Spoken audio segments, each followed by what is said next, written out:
Correct যে যেটা বললাম যে সংগ্রহটা তো একটা ইম্পর্টেন্ট পার্ট এবং এই সংগ্রহর গুলাকে প্রপারলি ডকুমেন্ট করা একটা আপনার আর্কাইভাল একটা প্রসেসে যাওয়া এবং এটার সাথে এর অনেক কিছু জড়িত। ধরেন এগুলোকে কিভাবে রক্ষণাবেক্ষণ করতে হবে, এক একটা জিনিসের এক একভাবে রক্ষণাবেক্ষণের প্রয়োজন হয়। তো সেইগুলোকে যেমন আর্ট এক ধরনের রক্ষণাবেক্ষণের প্রয়োজন, আর্টিফ্যাক্টস যেগুলো আছে, প্রত্নতাত্ত্বিক অনেক কিছু আছে যেগুলো আমাদের একভাবে দেখতে হবে। এই আমি মনে করি আর্কাইভাল পার্টটা আমাদেরকে খুব ভালোভাবে নজর দিয়ে জিনিসটাকে তৈরি করার ব্যাপার আছে, যেটা আমার মনে হয় কখনোই এভাবে খুব মানে একেবারে কনসেন্ট্রেট করে সময় দিয়ে করা হয়নি।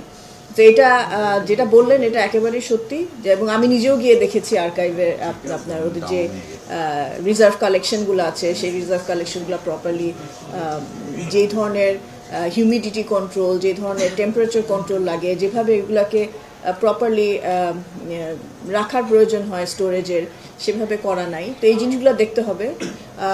তারপরে রিসার্চ তো অবশ্যই খুবই প্রয়োজন, যা আছে আমাদের সেটাকে নিয়ে রিসার্চ করা, এবং আরও বড় জিনিস হচ্ছে যে সংগ্রহ বাড়ানো, হ্যাঁ, যেটা একেবারেই হয় না, খুবই কম হয়। যে নিজের থেকে প্রোঅ্যাক্টিভলি বিভিন্ন ধরনের ঘটনা কিন্তু কনস্ট্যান্টলি ঘটতে থাকে, কালচারালি আমরা আগাচ্ছি, বিভিন্ন ধরনের ঘটনা ঘটছে, প্রতিটা জিনিসেরই আপনার একটা কনস্ট্যান্ট আপনার অ্যাকুইজিশনের প্রয়োজন হয়, যে অ্যাকুইজিশনগুলো আসলে খুব অ্যাক্টিভলি হয়নি।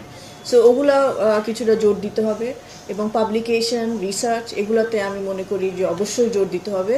যেটা আর তার পাশে তো আমাদের মিউজিয়ামে ভিজিটার আসবে, তাদের জন্য একটা এমন একটা মিউজিয়াম হওয়া উচিত যেখানে সকালে যখন একটা ফ্যামিলি নিয়ে ঢুকবে সেখানে বাচ্চাদেরও কিছু করার থাকবে, বয়স্কদেরও করার থাকবে, সারাদিন যেন একটা মানুষ বা একটা ফ্যামিলি মিউজিয়ামের ভিতরে ঘুরে বেড়াতে পারে, এরকম ধরনের একটা সিচুয়েশন তৈরি করা দরকার। ঢাকার বাইরে থেকে যখন কেউ আসবে, ছোট একটা গ্রাম থেকে, সে যেন তার ফ্যামিলি নিয়ে পুরো মিউজিয়ামটা ঘুরে বেড়াতে পারে এবং সারাদিন স্পেন্ড করতে পারে। এভাবে গোছানো দরকার মিউজিয়াম, যেটা আমাদের এই মুহূর্তে নেই।